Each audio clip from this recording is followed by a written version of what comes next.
رسول پاک صلی اللہ علیہ وسلم کا فرمان ہے، روٹی کا لقمہ دسترخوان پہ گرے اٹھا کے کھا لو، اللہ تمہاری بخشش فرما دے گا۔ حضرت سلمان فارسی گورنر تھے، کھانا کھا رہے تھے، دسترخوان بچھا تھا، رسول پاک صلی اللہ علیہ وسلم کا فرمان ہے، روٹی کا لقمہ دسترخوان پہ گرے اٹھا کے کھا لو، اللہ تمہاری بخشش فرما دے گا۔ دسترخوان صاف ہوتا ہے، روٹی بڑے گورنر تھے آپ، بڑے بڑے سفیر بیٹھے تھے، وزیر بیٹھے تھے، روٹی کا لقمہ گر گیا۔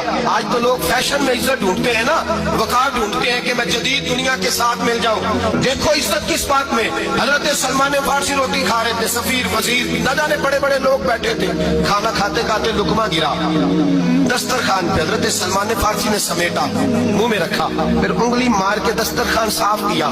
ایک صحابی کان میں کہنے لگے سلمان کیا کر رہے ہو، کیا کر، آپ گورنر ہے، سوچئے تو صحیح، یہ لوگ کیا کہیں گے دنیا دار کے مسلمانوں کو روٹی نہیں ملتی، اٹھا اٹھا کے کھا رہے، کان میں بات کی، کان میں۔